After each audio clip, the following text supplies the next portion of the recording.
네, 오늘 신앙생활 17번째 나갑니다.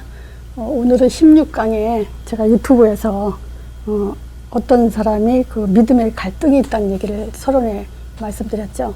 그래서 그 생각을 계속 하면서 신앙생활에 왜 갈등이 있는가, 그러면 어떻게 하면 이 갈등을 없앨 수 있는가, 이제 그 생각을 하다 보니까 요 유일한 답 한 8가지, 요거를 반드시 알게 해줘야지 않을까. 왜냐면요, 초신자들이 갈등한다는 건 뭐 있을 수 있죠. 근데 신앙생활을 1년, 2년, 3년 계속 하는데도 갈등이 있다면 그건 답을 제대로 못 줬다는 얘기거든요. 그래서 우리가 신앙생활뿐만이 아니고 삶에 있어서 정말 그 믿음의 그 자녀로 세상을 정복하기 위해서는 기본적으로 알아야 될 것, 요거를 좀 말씀드리겠습니다. 자, 우리가 어떤 면에서 이 갈등이 있다는 거는 좋을 수가 있어요. 왜냐? 답을 찾는 기회가 되니까. 근데 갈등이 없다는 것은 답을 찾을 기회도 조차도 없죠. 또 더 나아가서는 답도 없이 이 갈등이 없다는 것은 굉장히 불행한 일이죠. 근데 답이 있다고 착각하면서 또 갈등이 없는 것도 또한 불쌍한 일이죠. 자, 그래서 우리가 갈등 중에 가장 큰 갈등은 뭐냐? 이 구원에 대한 이 확신이 없는 거. 의외로 정말 많은 기독교인들이 이 구원에 대한 확신이 없어요. 그래서 이게 우리가 말씀드렸는지 모르겠지만 청소년 애들 이렇게 메시지 해줄 때 메시지 속에서 이제 정말 너희들 솔직히 말해봐라. 구원의 확신이 있냐. 그리고 물어보면 한 10명이 손들죠. 한 30명 있다 치고 한 10명은 구원의 확신이 있다고 하죠. 근데 진짜 솔직히 말해봐라. 그리고 더 강조했다. 또 강조하고 진짜 솔직히 말해봐라. 그리고 파고들면 진짜 몇 명 없어요. 그런 경험이 있었어요. 자, 그러니까 정말 저부터도 이 신앙생활 시작하면서부터 구원의 확신이라는 것은 어떻게 생각했냐면요, 내가 열심히 하면 된다라고 생각했기 때문에 열심히 하는 걸로 그냥 떼어버렸어요. 그러니까 구원의 확신 같은 경우는 당연히 있는 걸로 생각을 했죠. 내가 열심히 하고 있으니까. 근데 요 믿음에 대한 것은, 요 믿음에 대한 확신은 요 마음 상태에 따라서, 요 상태에 따라서 왔다 갔다 했죠. 내 마음이 좋으면 믿음이 좋은 것 같고, 내 마음이 안 좋고 기분이 안 좋다 그러면 믿음도 왔다 갔다 하는 그 마음 상태에 따라서 왔다 갔다 했죠. 또 그뿐만이 아니고요, 신앙생활을 길게 하면 할수록 뭐가 있냐면요, 뭐라고 표현할지 모르겠지만 요 체험적 갈등이라고 그럴까, 이런 게 있었어요. 제가 이제 그 초신자 때 보면은 간증들을 많이 들었거든요. 그때는 이 간증을 들으면서 왜 나는 저 사람처럼 저렇게 하나님을 막 사모하는 마음이 없을까, 이렇게 간절하게 찾는 그런 마음. 또 어디를 가다가 잠깐 교통사고로 접촉사고가 있어서 가려던 방향이 아니고 다른 방향으로 갔었는데 마침 그 자리가 하나님이 인도한 자리다. 그러면서 이렇게 성령 인도에 대해서 막 그렇게 실감나게 얘기하면 있던 일을 그대로 얘기하니까 왜 나는 저런 일이 없을까? 막 이런 것에 대해서 좀 갈등을 한 적이 있어요. 그래서 특별히 뭐가 있냐면 이 방언이요. 그 순복음교에서는 뭐 오자마자 한두 달 지나면 방언부터 체험을 시키니까. 근데 나는 방언이 안 나왔거든요. 그러니까 이 방언에 대한 이게 갈등. 왜 나는 방언이 안 나올까? 그건 어떤 거와 연결짓죠? 하나님이 나를 사랑하지 않나 보다. 나한테는 왜 이런 체험을 안 줄까? 이런 갈등. 참, 이런 것들에 대해서 신앙생활을 하면 할수록 했던 기억이 납니다. 자, 그리고 세상에서는 오히려 더 행복했는데 교회 안에서 사람들과의 갈등.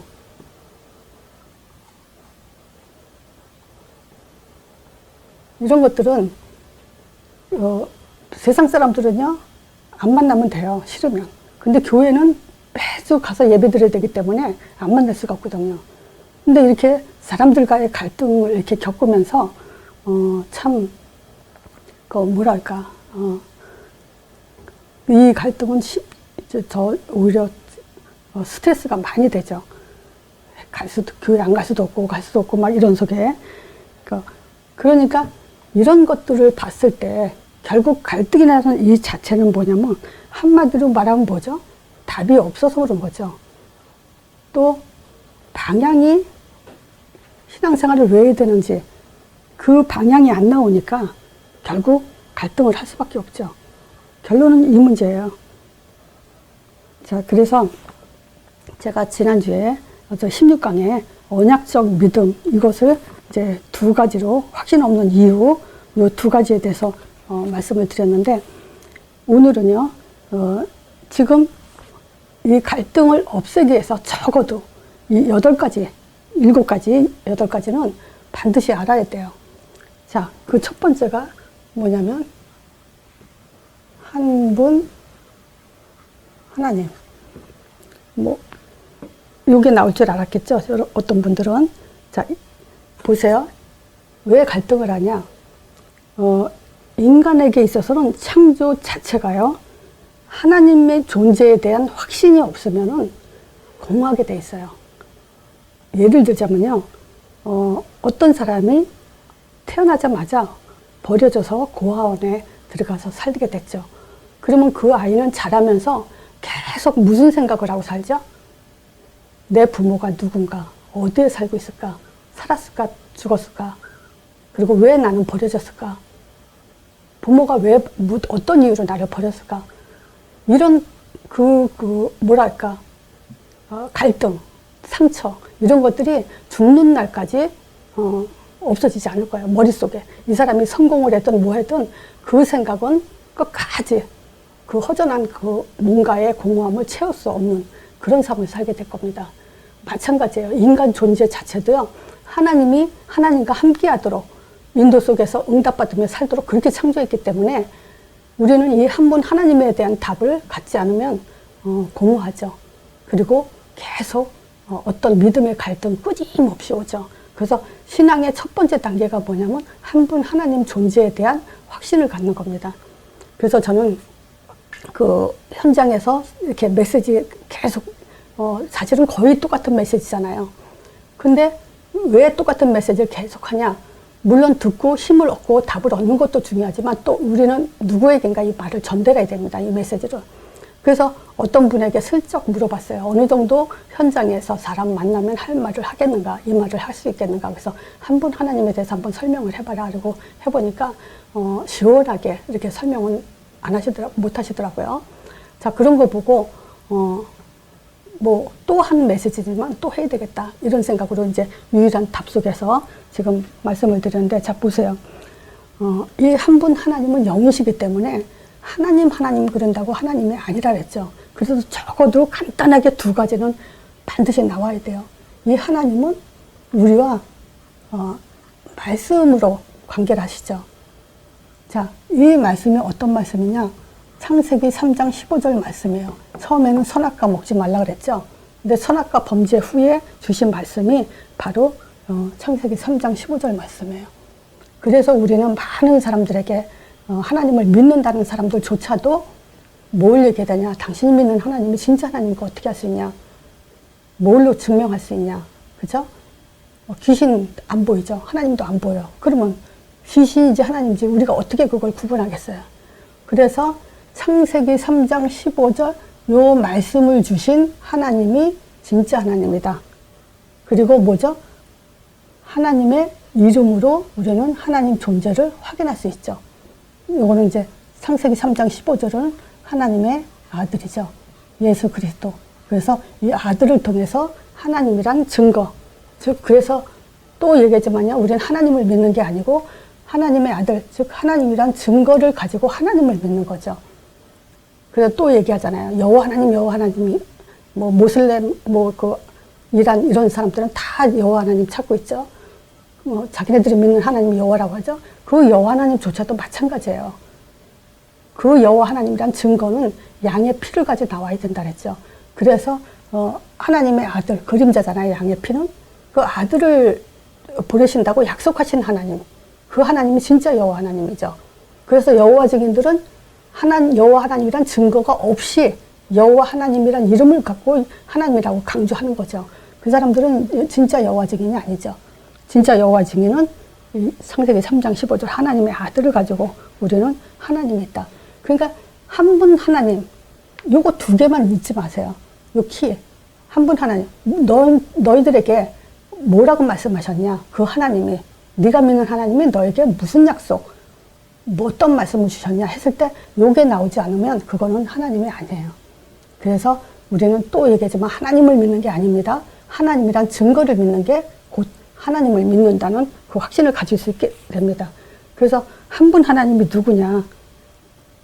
그게 첫 번째로 유일한 답을, 확신을 갖는, 믿음이 흔들리지 않고 구원의 확신이 흔들리지 않는 첫 번째 믿음이 바로 이거 하나님의 아들입니다.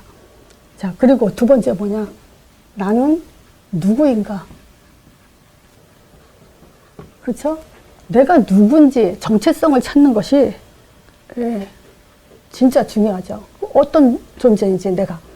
자, 그래서 성경에 하나님 말씀하신 것처럼 하나님의 형상대로 창조된 존재죠. 자, 하나님 형상이라는 의미는 영적 존재라 그랬죠. 하나님은 영이세요. 그래서 우리도 하나님에 있는 그 영으로 가진 그 영적 존재로 창조했죠. 자, 그런 이 영적 존재는 이 하나님 형상에는 세 가지 기능을 말씀드린 적 있어요. 그게 뭐냐? 하나님은요, 지식을 가지신 분이에요. 그렇기 때문에 그 지식으로 세상 만물을 창조하시고 말씀을 전달하시는 그런 지식을 가지신 분이죠.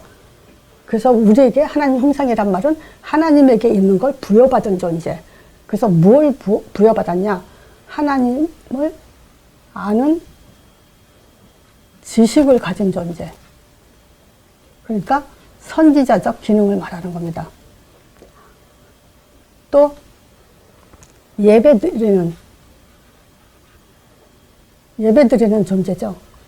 그래서 우리는 제사장적 기능을 가졌고요. 또 대임, 하나님이 시키는 일을 하는 대임하는 존재라서 왕적 존재죠. 자, 그러니까 하나님은 아니지만 하나님과 같은 존재.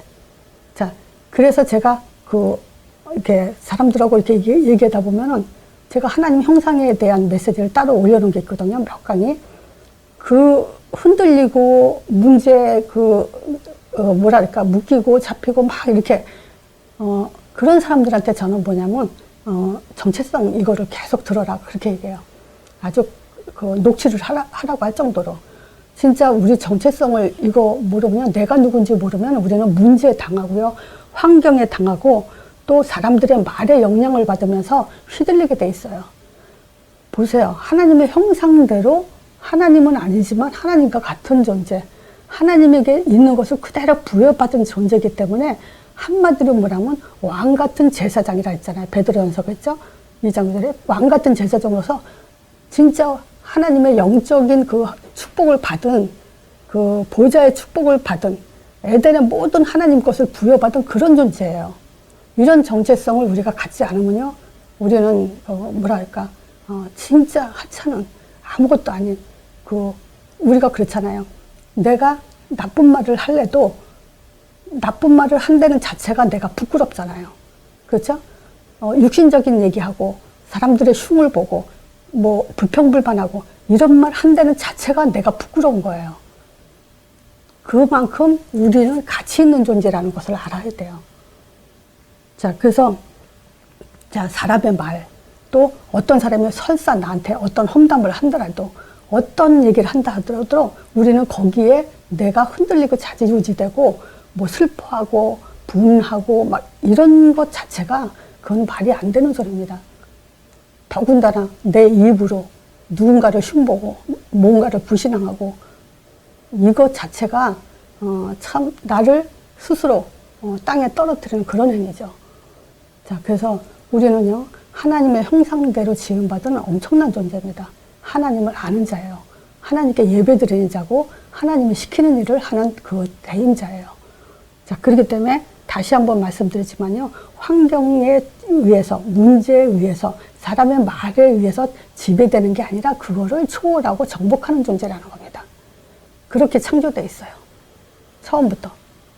자, 더군다나 우리가 왜 지금 그 한 분 하나님을 알고 또 내가 누군지 알고도 우리가 바꾸지 못하는, 제가 볼 때 많은 사람들이 한 10명 만나면 한두 명 정도는 정말 이 사람이 달라졌구나 라는 걸 볼 수 있는데 80%, 한 8명은요 이 근본 문제에 대해서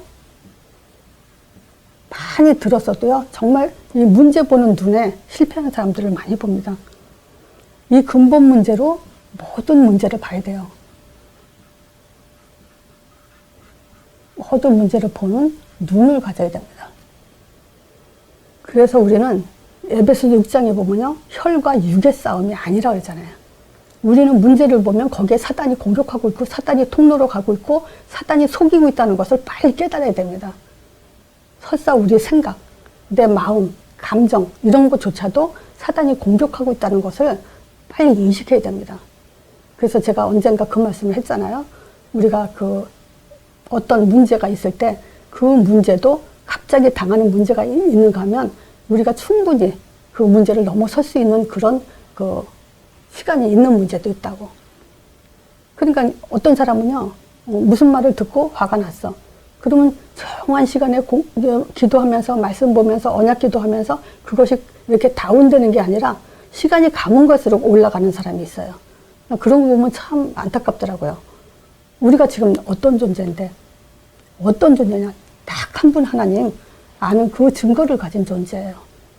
자, 그렇기 때문에 우리는 있죠, 이 근본 문제를 가지고 모든 문제를 볼 수 있는 눈을 가져야 돼. 그래서 있죠, 이 사람이 생각하는 문제,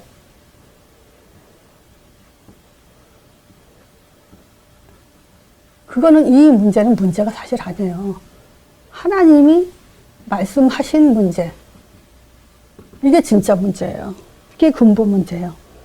자, 그러면요, 우리는 어느 정도로 달라져야 되냐? 빌립보서 4장 6절이에요. 진짜 문제 보는 사람은요, 이게 정확하게 보는 사람은 뭐라냐? 아무것도 염려하지 말라 그래요. 염려할 것은 있어요. 근데 아무것도 염려하지 말고 오직 모든 일에 기도와 간구로 너희 구할 것을 감사함으로 아뢰라 그러잖아요. 그리하면 모든 지각에 뛰어난 하나님의 평강이 예수 그리스도 안에서 너희 마음과 생각을 지키시리라.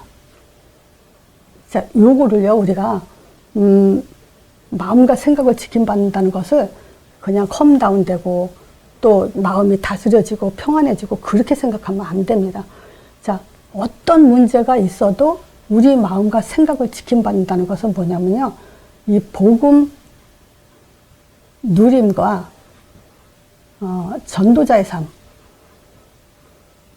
요 전도자의 삶으로 올인하기에 흔들림 없이 간다 이거예요. 요 마음을 지켜주는 걸 우리는 지킴받는다라고 하는 거지, 내 마음이 좋아지고 평온해지고 기분 좋아지고 뭐 누굴 용서하는 마음이 설사 갖는다 하더라도 그거는 하나님이 마음과 생각을 지켜줬다, 그거를 말할 수 없죠. 왜냐하면 불신자든 다른 종교도 다 그건 가능한 일이니까. 근데 우리가 이런 문제가 있든 환경이 어렵든 문제가 있든 사람과의 갈등이 또 뭐하든 우리의 선택은 뭐냐? 항상 복음 누림과 전도자, 복음의 감사와 전도자의 삶에 올인하는 거예요. 요걸 가지고 우리는 하나님의 마음과 생각을 지켜주셨다고 말할 수 있는 겁니다. 뭐 이 말 지금 충분히 이해하셨는지 모르겠어요. 마음과 생각 지킴받는 거 불신자들도요, 도 닦는 사람들 충분히 다 지킴받습니다. 근데 그거는 자기 만족, 자기 생각이고 자기 기준이고, 우리는 하나님의 뭐냐? 그리스도 예수 안에서 그랬잖아요. 그럼 그리스도 예수 안에서는 뭐예요? 그리스도와 전도밖에 없습니다. 거기에 하나님은 지킴받게 해주신다는 거예요. 그래서 증인을 이제 다니엘서 오늘 본문이죠. 6장 10절 저걸 복고를 해요. 자, 그리고 근본 문제, 우리가 정말 눈을 떴다면 정확한 답을 알았을 때 우리는 더 이제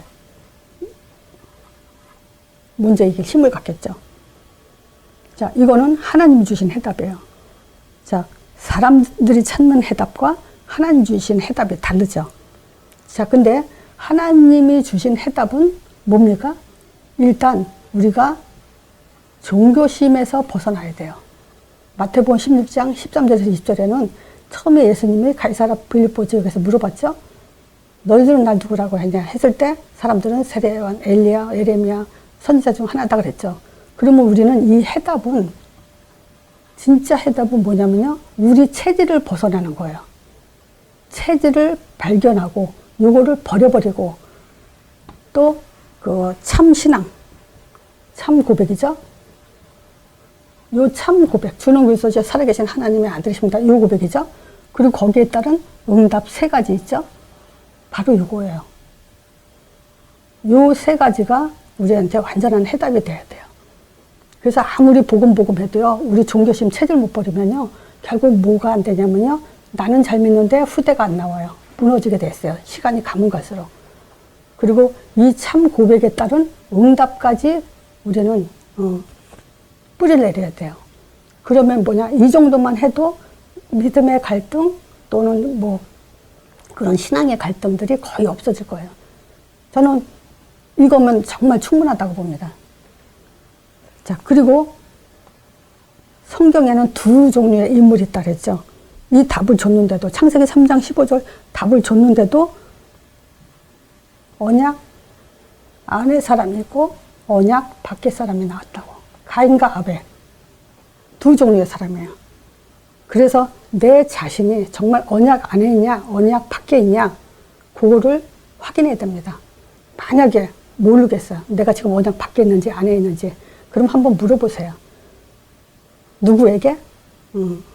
나한테 물어보면 더 좋겠지만 이제 하나님한테 물어봐도 언젠가 답이 오겠죠. 마음에 내가 언약 밖에 있는지 안에 있는지. 근데 확실한 건요, 이 위에 4가지 이 답을 증거할 수 있는 사람이라면 언약 안에 있는 사람입니다. 근데 이거를 증거하지 못하는 삶을 산다. 그건 언약 밖에 있는 사람이라고 할 수 있죠. 자, 그리고 6번째, 세상은 어차피 반드시 끝이 오죠. 종말이 오죠. 지구 종말, 세상 종말, 개인 종말 반드시 끝이 오죠. 이거는 뭐 우리가 막는다고 세월, 시간 막는다고 되는 게 아니죠. 자, 근데 예를 들어서 마태복음 24장, 25장. 24장은 세상 종말 말했고요. 25장은 교회 종말을 말했습니다. 이 끝이 있다고 얘기하면서 살 길을 말했죠. 살 길이 있다. 그것이 바로 뭡니까? 마태복음 28장 18절에서 20절이에요. 예수님이 말씀하셨어요. 하늘과 땅에 모든 권세 내게 줬다. 그러므로 너희는 가서 모든 족속으로 제자 삼아라. 그래서 너희는 그랬어요. 살 길은 살 사람은 뭐냐? 제자예요. 하나님은 제자를 불러서 또 제자를 세우겠죠. 그래서 너희는, 그래서 먼저 제자가 돼야 돼요. 가서 갈 수 있는 사람이죠. 모든 족속으로 제자를 삼아 아버지와 아들과 성령의 이름으로 세례를 주고, 그럼 아버지의 이름도 예수, 성령의 이름도 예수, 아들의 이름도 예수예요. 세례를 주고 내가 너에게 분부한 모든 것을 가르쳐 지키게 해라. 가르쳐서 지키게 할 수 있는, 양육할 수 있는 사람이에요. 그래서 진짜 돌아보세요. 제 말에 부정할 수 없을 겁니다. 많은 사람들이 양육이 안 돼요. 개인화가 안 돼요. 그러면 기독교는 또 실패합니다. 자, 양육이 다예요. 또 재생산할 수 있는 그런 양육자가 돼야 됩니다. 자, 그래서 내가 개인화가 안 됐다. 그럼 나만 끝나는 게 아니라 나는 잘 믿는다고 치지만 우리 제자 또 후손 자녀들은요 끝납니다. 그래서 저는 요즘 이게 강조 많이 해요. 성경에서 그렇게 얘기하고 있기 때문에 이건 내 얘기가 아닙니다. 성경에서 그렇게 얘기하고 있어요. 노예포로 소곡됐다고 얘기하지 않습니까? 후대가.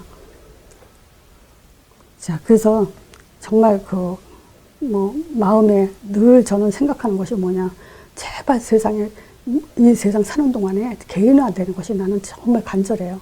안타까워요. 많은 사람들이 그렇게 개인화 안 되는 거 보면. 자, 그래서 살 길이 있다. 가서 제자 삼으라 그랬어요. 그리고 8번째, 결과 반드시 나옵니다. 이것도 제가 많이 얘기하죠. 이 말은 무슨 말이에요? 열매 반드시 나옵니다.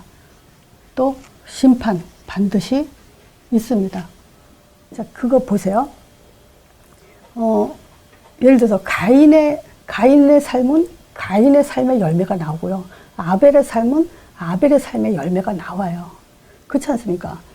그 성경에도 그 열매 나온다 그랬어요. 마태복음 7장 18절에 좋은 나무가 나쁜 열매를 맺을 수 없고 나쁜 나무가 그 아름다운 열매를 맺을 수 없다 그랬어요. 그래서 19절에 얘기하죠. 아름다운 열매를 맺지 아니하면 그 나무는 찍어서 불에 던진다 그랬어요. 정신 차리셔야 돼요. 정말 나 한 사람이 개인화되면요, 우리 자녀 또 우리 교회 안에 청소년 애들, 어린아이들, 정말 그런 애들 살려야 됩니다. 자, 그래서 믿음이 왔다 갔다 하냐? 절대 아니에요. 다니엘이 그걸 말할 수 있고요. 히브리서 11장은 믿음장이라고 하죠. 거기 믿음의 조상들이 얼마나 믿음을 잘 지켰는지 잘 나와 있습니다. 자, 어떤 증인이냐? 언약적 믿음을 가진 증인입니다. 그렇죠? 조서의 어인이 찍힌 것을 알고도. 그래서 제가 16강이죠. 여기에 지금 언약의 하나님, 그거에 대해서 하나님이 이 언약에 대해서 얼마나 설명했는지, 얼마나 절대 하나님 자신도 바꿀 수 없다는 것을 강하게 설명하기 위해서 제가 그 언약에 대한 설명을 성경 한 4-5가지로 설명을 해드렸잖아요. 그거 반드시 내가 내 걸로 개인화해야 됩니다. 저는 사실 그것 때문에 제가 약속을 믿는 믿음에 있어서 더 내가 믿음의 성장이 됐다고 저는 확실하게 말씀드릴 수 있어요. 자, 조서의 어인이 찍힌 것을 알고도 이 말은 뭐죠? 다니엘 입장에서는요, 이제 죽음이라는 것을 맞닥뜨린 겁니다. 그러니까 죽을 줄 알고도 이 말이에요.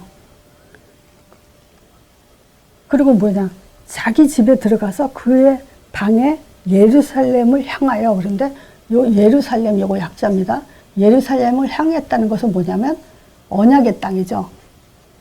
언약의 땅 또는 언약의 하나님을 향하여 이 말이에요. 그리고 열린 창에서, 그럼 열린 창은 뭐죠? 다니엘을 죽이려고 하던 그 사람들이 본단 말이에요. 그 말은 뭐냐면 열린 창이란 말은 적을 두려워하지 않았다는 거예요. 그렇죠? 자, 그러면서 전에 행하던 대로, 습관대로, 루틴이라고도 하죠. 이 말은 뭐냐면 늘 24시 다니엘은 정말 믿음의 사람으로 살고 있었다는 거예요. 생각하고 말하고 행동하고 모든 것이 믿음의 언약적 삶을 계속 살고 있었다는 얘기죠. 그래서 하루에 3번씩, 그게 습관적이죠. 무릎 꿇고 절대자 앞에서. 제가 이제 참 감사한 때가 언제냐면요. 말씀을 잘 따라오고 또 이 말씀에 대한 감사를 늘 표현하는 사람들, 참 그런 사람들 보면 저는 저 자신은 부끄럽긴 하지만 그래도 이 가치를 알아주는 것이 참 감사해요. 그렇잖아요. 이 복음의 가치, 이 개인화의 가치를 알면 알수록 저를 이렇게 이렇게 많이 존경해 준다랄까? 이제 그런 감사를 받을 때마다 좀 부끄럽긴 하지만 너무 그런 사람들이 또 감사해요.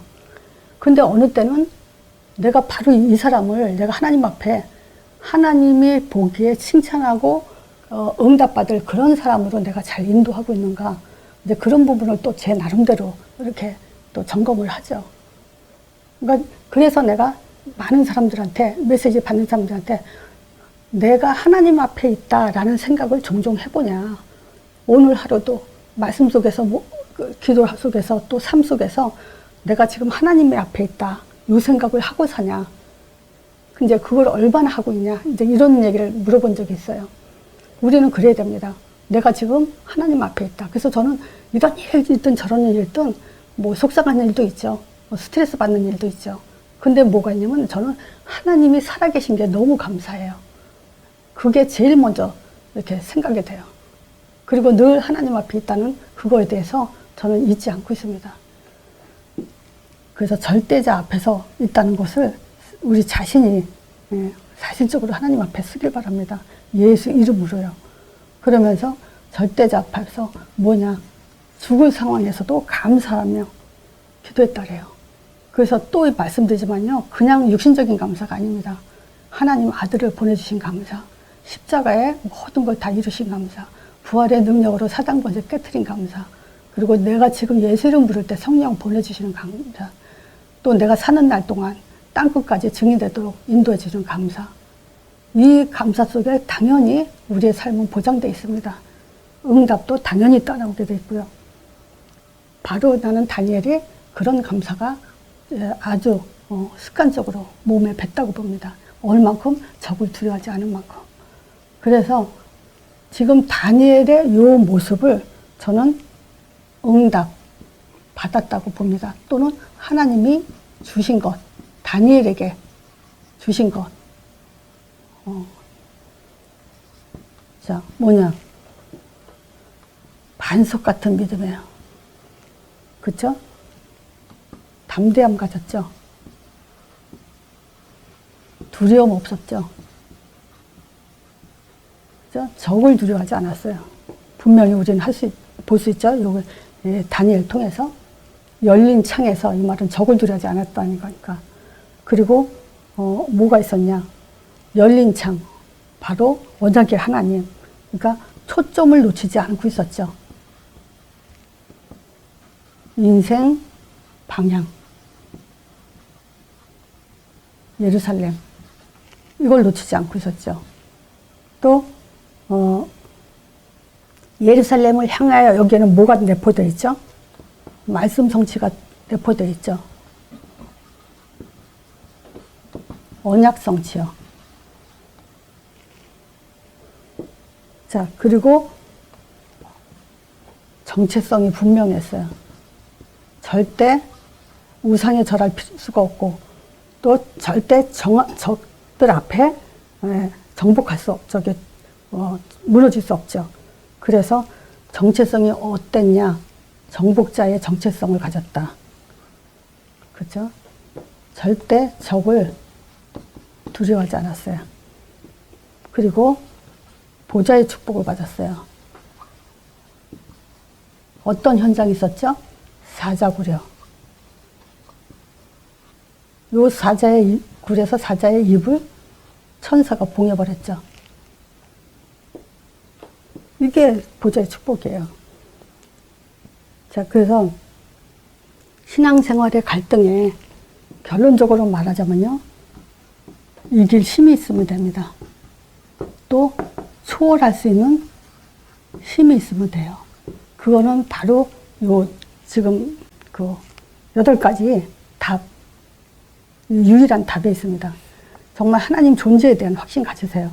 그리고 내가 누군지, 그리고 진짜 문제가 뭔지, 그리고 하나님이 주신 답이 얼마나 완벽한지, 그리고 내가 정말 언약 안에 있는 사람인지, 그리고 세상은 반드시 끝이 오는데 정말 그 끝을 향해서 갈 때 어떤 것이 살 길인지 이걸 알고 그 열매를 향해서 가는 그런 삶이 돼야 되겠죠. 자, 이거 외에요, 우리는 진짜 이 문제 왔을 때 한번 생각해 볼 게 뭐가 있냐면요, 지나가는 게 있죠. 지나가는 문제 있죠. 거의 다 지나가는 문제가 많을 겁니다. 근데 누구에게나 다 지나가는 문제 있지만 신자에게도 마찬가지예요. 그리고 우리가 갱신할 문제가 있어요. 문제가 있을 때 그 문제를 가지고, 예를 들어서 스트레스 받는 문제든 누가 나한테 욕을 했든 또 어떤 내 의도치 않은 그런 문제가 또 어떻게 왔든 가만히 보세요. 그러면 지나가는 문제 많아요. 그리고 갱신할 문제가 있어요. 그 갱신할 문제는 뭐냐? 전도에 유익하냐? 요걸 가지고 갱신해야 되죠. 그러면서 우리가 볼 때요, 우리 자신에게 모르는 숨겨진 문제가 있어요. 요 숨겨진 문제가 사단의 통로가 될 수도 있어요. 그래서 저는 사역자로서 저 사람한테 이런 것들이 사단의 통로가 있는데 아는데 말해주기가 참 힘들 때가 있어요. 근데 말해줬을 때 두 종류가 나오죠. 시험 드는 사람이 있고 감사한 사람이 있고. 왜냐, 본신도 모르고 있다가 이런 것들이 사단의 통로구나 하고 알려주니까 너무 감사하다고 그렇게 말하는 사람이 있는가 하면 이거 가지고 또 시험 드는 사람도 있죠. 자, 어쨌든 우리는 선택은 본인이 해야 됩니다. 자, 그리고 우리는 하나님의 계획이 있는 문제가 있죠. 자, 그래서 우리는 이 문제 가지고 하나님의 계획은 뭡니까? 너희가 평안하냐, 누림이에요. 그리고 전도예요. 이 방향을 가지고 선택과 결정을 하면 됩니다. 자, 그래서 신앙생활의 갈등, 여러분들이 누구를 만나든 1년 안에 요 답으로 그 사람들의 갈등을 싹 없앨 수 있는 그런 사역자가 되길 바랍니다. 자, 이걸로 마치겠습니다.